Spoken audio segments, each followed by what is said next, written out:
एक पिता जिसने अपने ही दामाद देवों के देव महादेव का अपमान किया। एक पुत्री जिसने अपमान सहने के बजाय अपने प्राण त्यागना चुना।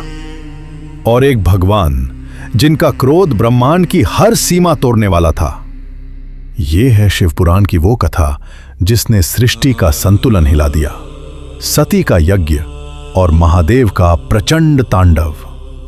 प्रजापति दक्ष ब्रह्मा का तेजस्वी पुत्र, अभिमान से भरा यज्ञ कर्मों का बड़ा ज्ञाता। और दूसरी ओर कैलाश पर विराजमान हैं योगियों के स्वामी त्रिपुरारी भोलेनाथ भगवान शिव।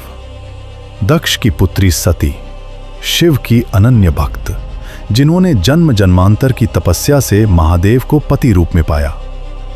समय बीता, दक्ष के हृदय में शिव के प्रति पुरानी ईर्ष्या फिर जाग उठी। उसने निश्चय किया, एक भव्य यज्ञ करूंगा और समस्त देवताओं को बुलाऊंगा, बस शिव को छोड़कर। जो तपस्वी पत्नी के भरोसे बैठे हों, उन्हें क्या आवश्यकता है मेरे यज्ञ में आने की? मैं प्रजापति दक्ष हूं।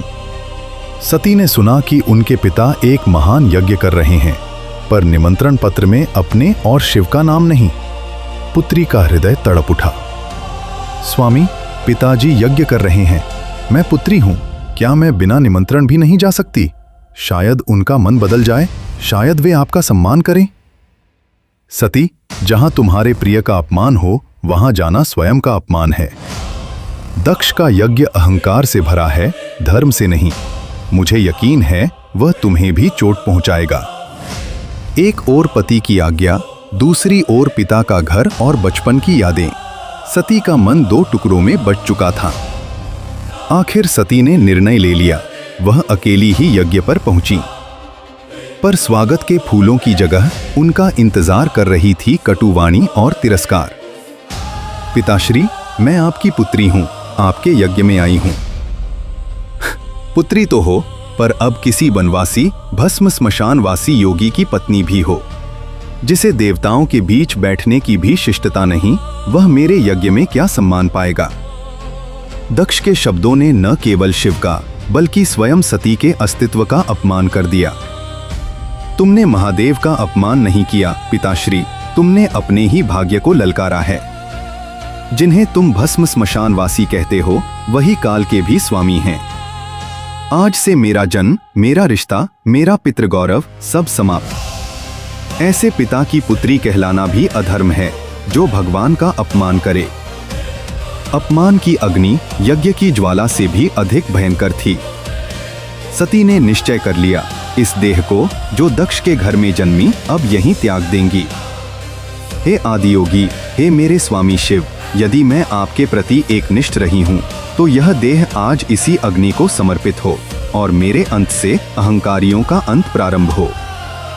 कैलाश पर बैठे महादेव ने यह सब दिव्य दृष्टि से देख लिया। सती की चीख, उनके प्राण त्याग की ज्वाला शिव के मौन हृदय में महाक्रोध बनकर उठी। दक्ष, तुमने सती को नहीं जलाया, तुमने अपने कर्मों को जला डाला है। अब तुम्हारे यज्ञ की एक भी श्वास शेष नहीं बचेगी। उसी क्षण शिव की जटा से प्रकट हुआ वीरभद्र, क्रोध का साक्षात रूप, विनाश का सेनापति, जिसे आदेश था दक्ष के यज्ञ को भस्म कर दो। प्रणाम देवदेवेश, आपकी आज्ञा ही मेरा धर्म है। आज दक्ष यज्ञ का प्रत्येक कण आपके क्रोध की ज्वाला में भस्म होगा। देवताओं के यज्ञ पर अब आ रहा था शिव का प्रचंड दूत। उधर यज्ञशाला में कोई नहीं जानता था कि सती की आत्माहुति ने किस विनाश का द्वार खोल दिया है। देवताओं, यह यज्ञ नहीं, अहंकार की वेदी है। शिव का गण आज इसे भस्म करने आया है। क्या वीरभद्र दक्ष को उसके अपराधों की सजा देगा? क्या देवताओं का यज्ञ बच पाएगा, या शिव का प्रकोप सब कुछ नष्ट कर देगा? देखिए अगला भाग, दक्ष का अंत और शिव का विरह, शिवपुराण की महागाथा का अगला अध्याय। अगर आपको भारतीय पौराणिक कथाएं पसंद हैं, तो चैनल को सब्सक्राइब कीजिए, वीडियो को लाइक और शेयर कीजिए। कमेंट में लिखिए अगला एपिसोड किस कथा पर देखना चाहेंगे।